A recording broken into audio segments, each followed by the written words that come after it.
Bonjour à tous, Douchamande avec vous. J'espère que vous allez bien, que vous êtes bien reposés et que la rentrée scolaire se passe très bien. Moi, je suis ravie de vous retrouver pour une nouvelle saison et une nouvelle recette. Aujourd'hui, je vous propose un pain russe farci avec deux modes de cuisson. Pour cela, je vais avoir besoin de quelques ingrédients. Donc, je vais utiliser de la farine et de la semoule extra fine. Comme d'habitude, je mélange toujours les deux. 350 g de farine et 350 g de semoule extra fine. Mais on peut bien évidemment utiliser que de la farine si on n'a pas la semoule. Après, j'aurai besoin d'une petite cuillère de sucre et une grande cuillère de levure sèche. On peut utiliser la fraîche aussi et 500 ml de lait tiède. Donc, je vais procéder de la manière suivante. Je mélange d'abord les deux semoules, farine et semoule ensemble.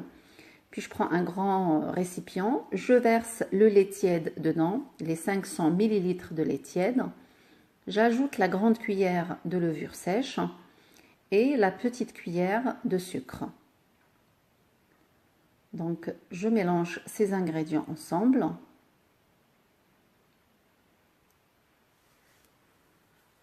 Voilà, je vais ajouter un peu de farine et de semoule, le mélange que j'ai mélangé ensemble. Donc, peu importe la quantité, à peu près, on va dire 120 g à peu près. Donc, je mélange bien le tout. Je couvre et je laisse reposer 5-10 minutes. Donc, après ce temps, je reviens vers la préparation. Je mélange bien avec un fouet par exemple. Et puis, j'ajoute le sel. Le sel, j'ai mis une petite cuillère. Voilà, je mélange bien. Puis, je mets le restant de farine et de semoule. Voilà, je mélange avec la spatule.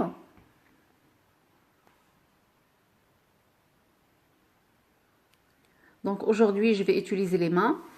Mais bien évidemment, si vous voulez utiliser un pétrin ou bien un robot, vous pouvez. Il n'y a aucun problème. Donc, je mélange bien. La pâte, elle est un peu collante. Ce qui est normal, il faut qu'elle soit un peu collante. Donc, je la ramasse bien.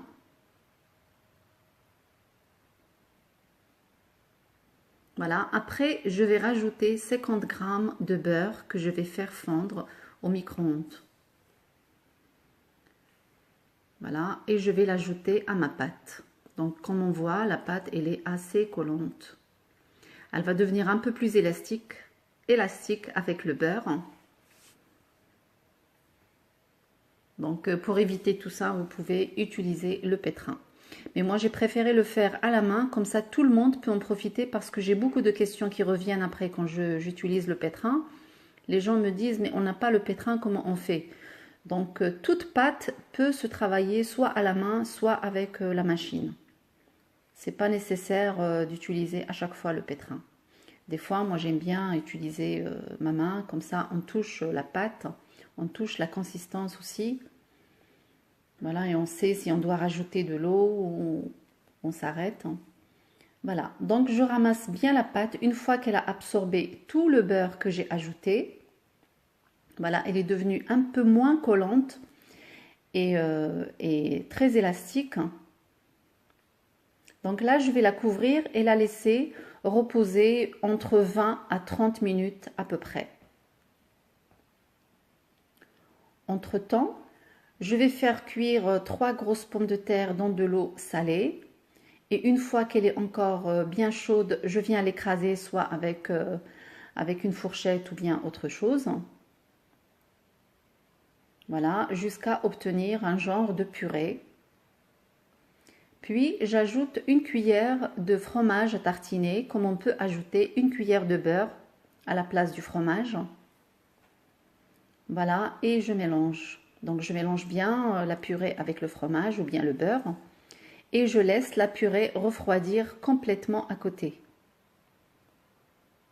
Après, je prends un morceau de fromage. Moi, j'ai utilisé de l'Edam. Donc là, j'ai à peu près 180 g de fromage que je viens râper. Voilà. Après, je l'ajoute à la purée qui a complètement refroidi. Donc la pomme de terre, j'ai à peu près 220 grammes de pommes de terre. Donc je mélange les deux ensemble, donc la purée de pommes de terre et le fromage râpé. Et je réserve à côté. Donc après, je reviens vers ma pâte, après 20 minutes. Donc je viens la mélanger comme ça, avec la main. Voilà, c'est comme la pâte qu'on prépare pour sponge. Elle a un peu la même consistance, sauf qu'elle est un tout petit peu plus dure. Voilà, je la recouvre avec le film alimentaire. Je la laisse reposer encore 10 minutes. Après, je reviens et je refais la même opération. Donc, j'humidifie un petit peu mes mains avec de l'eau. Ma main, puisque j'utilise qu'une seule là pour bien la mélanger. Voilà, je vais refaire cette opération au moins 3 fois. Donc, à chaque fois, je la laisse reposer entre 10 et 15 minutes. Je la couvre à chaque fois. Voilà. Et je refais la même chose une troisième et dernière fois. Donc après les 3 fois, donc je sors ma pâte. On voit bien qu'elle est très souple, très jolie, bien collante, mais ça, ce n'est pas grave. Après, je farine mon plan de travail et je sors ma pâte.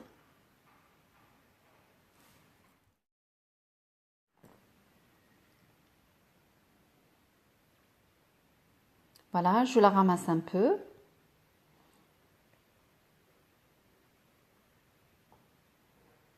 Elle est vraiment très souple et très jolie, je la sens très bien.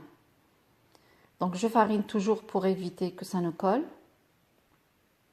Voilà, je la ramasse bien en formant un gros boudin, puis je viens la diviser.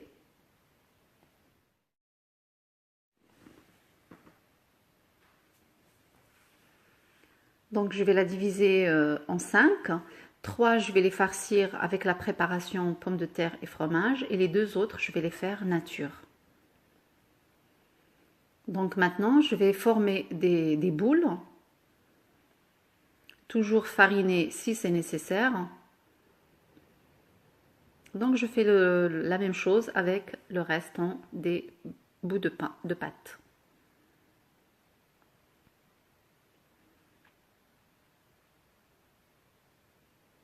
Voilà, après je vais commencer par la première boule que j'ai confectionnée, donc elle avait largement le temps de se reposer et facile à aplatir. Donc je l'aplatis. Maintenant je vais prendre un petit bout de cette préparation fromage et pommes de terre. Je forme une grosse boule. Et je la pose au milieu, puis je referme ma pâte. Donc la pâte se referme sans problème vu qu'elle est collante.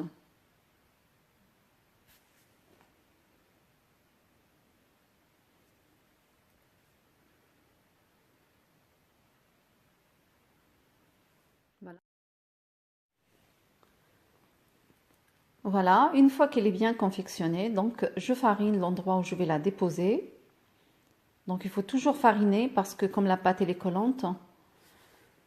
Voilà, et je refais la même chose avec une autre. Par contre, quand on aplatit, avant de déposer la petite boule de purée et de fromage, là par exemple, là j'aplatis, mais je ne mets plus de farine dessus. Comme ça, c'est facile après pour que la pâte colle entre elles. Voilà, et je ramasse. Je ferme.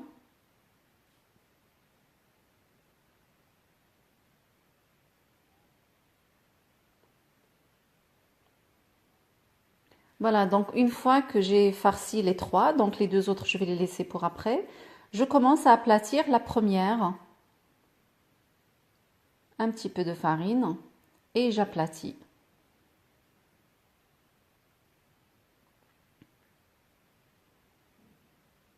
Donc il ne faut pas hésiter à bien aplatir. Après, je dépose sur une plaque qui va aller au four, couverte d'un film de cuisson, un papier cuisson. Voilà. Donc je vais couvrir et laisser reposer une vingtaine de minutes avant de la faire cuire. Voilà, je couvre bien. Donc pour les deux autres pâtes que je vais laisser nature, donc je vais les aplatir comme ça directement. Mais la pâte, vraiment, vous ne pouvez pas imaginer comment elle est trop belle là, avec ses bulles et tout ça. Elle est vraiment très souple, très douce au toucher. Voilà, je l'aplatis finement également. Donc je fais la même chose avec les deux petites boules.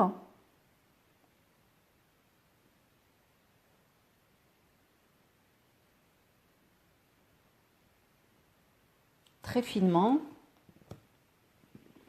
Voilà, et je fais de même, je les couvre et je laisse reposer aussi 10-15 minutes à peu près. Donc pour ceux qui sont farcis, donc une fois qu'ils ont bien reposé pendant une vingtaine de minutes, donc regardez, là ils ont bien levé. Mon four, je l'ai mis à chauffer à 220 degrés, donc je pique avec une fourchette pour laisser aérer la pâte.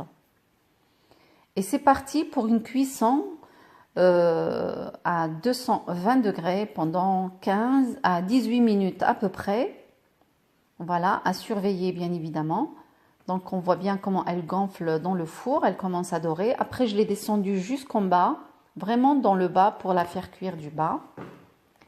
Et puis pour la cuisson des deux autres qui sont nature, donc je vais utiliser une poêle. Je vais badigeonner un peu d'huile. On peut bien sûr ne pas mettre l'huile, ça c'est une option. Si en plus on met ou on met pas, donc je dépose les pains dedans et je fais cuire. Donc je vais mettre un petit trou au milieu pour laisser respirer la pâte. Et avant de la retourner, je badigeonne encore un peu d'huile, très léger, vraiment un tout petit filet très léger. Et c'est toujours en option, on peut ne rien mettre. Moi je le mets parce que ça donne une jolie coloration bien dorée. Voilà, je retourne la pâte et je la fais cuire de l'autre côté en appuyant un petit peu, légèrement. Et puis en faisant ce tour de main pour que la cuisson soit homogène. Voilà, une fois que c'est cuit et bien doré des deux côtés, donc on la retire et je fais cuire l'autre de la même façon.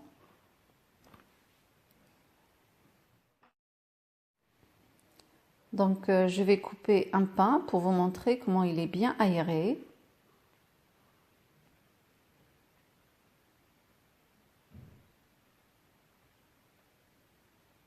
Donc c'est comme les pains mkhammar déjà qu'on fait, mais sauf ceux-là, ils sont ramassés avec du lait, il y a du beurre dedans. C'est vraiment super bon. Donc entre-temps, le pain que j'ai fait cuire au four, il est bien cuit comme on voit. Donc tant qu'il est encore chaud, je le dépose sur le grill et puis je le badigeonne avec un morceau de beurre. Donc ça renforce encore la dorure, ça devient brillant et joli. Et même pour le goût, c'est très bon. Mais par contre, c'est un pain qui se mange chaud, tiède, maximum tiède, mais pas froid. Froid, il n'est pas bon. Donc si on fait une grande quantité, on peut les congeler et bien sûr les réchauffer à chaque fois avant de les consommer. Comme ça, on a un fromage qui est fondant au milieu. Voilà, c'est vraiment très bien. Mais moi, si je dois refaire cette recette, franchement, je vais faire un peu plus de pain nature. J'ai beaucoup aimé, même les enfants, ils ont aimé. Et l'autre partie, je la farcis. Voilà, c'est terminé pour aujourd'hui. J'espère que cette petite recette vous a plu. J'espère que vous allez l'essayer. Moi, je vous dis à très bientôt pour une nouvelle mise en ligne.